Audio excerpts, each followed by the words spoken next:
Inquilab TV prime time news కి స్వాగతం.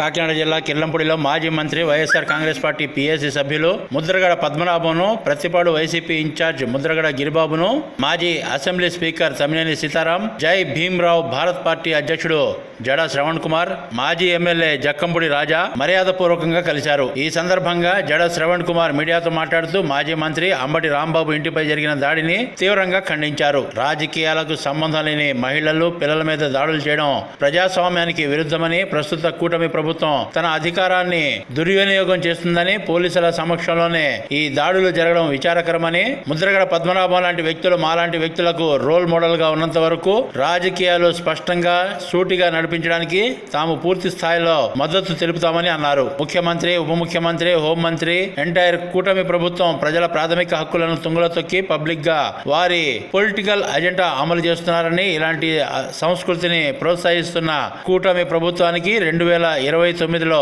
బుద్ధి చెప్పే రోజు ఖచ్చితంగా వస్తుందని, ఇంట్లో ఉండగా మహిళలు, చిన్నపిల్లల మీద దాడి చేసి చంపే ప్రయత్నం చేస్తే ఆ ఘటనను ఖండించకపోవడంపై ధ్వజమెత్తారు. చంద్రబాబు భార్య భువనేశ్వరిపై అసెంబ్లీలో ఒక మాట అంటే తామందరం చంద్రబాబుకు మద్దతుగా రాలేదా? రాజకీయాలకు సంబంధం లేని మహిళలు ఇళ్లపై దాడులు చేస్తూ రాజకీయాలకు సంబంధం లేని వారి ఇళ్లను మారణాయుధాలతో ధ్వంసం చేస్తారా అని ప్రశ్నించారు. మాజీ మంత్రుల ఇంటిపై దాడి చేసిన వ్యక్తులను ఏ జైలులో పెట్టారని జడ శ్రవణ్ కుమార్ మండిపడ్డారు. ఈ కార్యక్రమంలో మాజీ ఎమ్మెల్సీ అంగూరి లక్ష్మీ శివకుమారి, వైసీపీ రాష్ట్ర యువజన విభాగ కార్యదర్శి బదిరెడ్డి గోవింద్, సీనియర్ నాయకులు గొల్లపల్లి కాశీ విశ్వనాథ్, ప్రతిపాడు మండల వైసీపీ అధ్యక్షులు రామిశెట్టి నాని, ఏలేశ్వరం మండల రూరల్ వైసీపీ అధ్యక్షుడు గొల్లపల్లి సురేష్, నాయకులు సామంతుల సూర్యకుమార్, గుడాల వెంకటరత్నం, బీసెట్టి అప్పలరాజు తదితరులు పాల్గొన్నారు.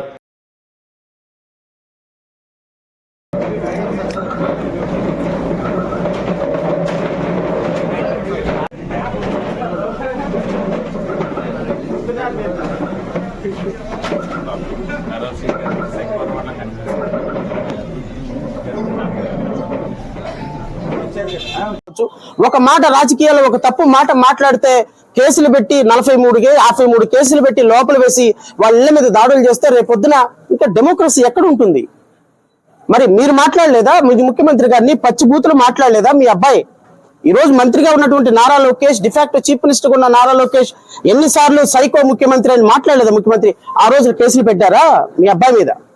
ఆ రోజున కేసులు పెట్టారా ముఖ్యమంత్రి గారి మీద? సో దయచేసి అధికారాన్ని సక్రమ మార్గంలో వాడండి.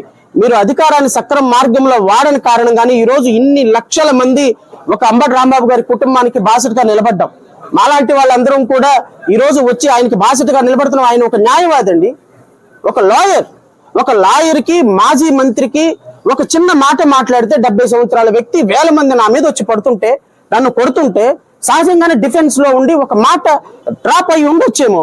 అది అనాలిసిని వచ్చిన మాట కాదు అని పశ్చాత్తాపం కూడా ఆయన వ్యక్తం చేసిన సందర్భంలో ఒక మాట అన్నటువంటి వ్యక్తిని ఇన్ని రోజులు సెంట్రల్ జైల్లో పెడుతున్నారే, మరి వాళ్ళ ఇంటి మీద దాడి చేసిన వ్యక్తిని ఏ జైల్లో పెట్టారండి? మరి ఇలాంటి సందర్భంలో ప్రజాస్వామ్య హక్కులు కోల్పోతే పార్టీలకు అతీతంగా వారికి మద్దతు ఇవ్వాల్సిన బాధ్యత మనకు లేదా? నేను సమాజాన్ని కూడా అడుగుతున్నా, ఇలాంటి ముఖ్యమంత్రులు చెప్పటానికే నీతులు, చేయటానికి పనులు కాదు. ఈ హోమ్ మినిస్టరు, ముఖ్యమంత్రి, ఉప ముఖ్యమంత్రి, ఎంటైర్ ప్రభుత్వం ప్రజల ప్రాథమిక హక్కుల్ని తొంగలో తొక్కి పబ్లిక్ గా వాళ్ళ పొలిటికల్ ఎజెండా అమలు చేస్తున్నారు. ఈవెన్ ఇలాంటి దాడులు జరిగినప్పుడు నిలువరించాల్సిన పోలీసులు కూడా మోస్ట్ అన్ఫార్చునేట్, పోలీసులు దగ్గరుండి అంబటి రాంబాబు ఇంటిని పగలగొడుతుంటే, ధ్వంసం చేస్తుంటే నిశ్చేష్టులై చూస్తుండిపోయినటువంటి ఈ వ్యవస్థలో పోలీసుల మీద నమ్మకం సామాన్య ప్రజలకు ఎలా కలుగుతుంది అనేది ఒకసారి ఆలోచించమని కోరుతున్నా. ఇది పార్టీల కోసం చేసే పోరాటం కానే కాదు, ఒక వ్యక్తి ప్రాథమిక హక్కు. ఇంట్లో ఉన్న మహిళలు, రాజకీయాలకు సంబంధం లేని మహిళల మీద దాడులు చేసే సంస్కృతి నుంచి అన్ని రాజకీయ పార్టీలు బయటపడాల్సిన బాధ్యత ఉంది. ఎవరుంటే రాజకీయంగా మేము చూసుకుందాం. మన ఇంట్లో పిల్లల దగ్గరికి వెళ్ళకూడదు, మన ఇంట్లో మహిళల దగ్గరికి వెళ్ళకూడదు, వాళ్ళ మీద దాడులు చేయకూడదు. అలాంటి సంస్కృతిని ప్రోత్సహిస్తున్న కూటమి ప్రభుత్వానికి 2029లో బుద్ధి చెప్పే రోజు ఖచ్చితంగా ఉంది. మేమందరం కూడా సామ్యవాదులు అందరం కూడా ఖచ్చితంగా ఇలాంటి అన్డెమోక్రటిక్ యాక్టివిటీస్ కి మేము ఎప్పటికీ మద్దతుగానే ఉంటాం. రాంబాబు గారి కుటుంబానికి మద్దతుగా ఉంటాం.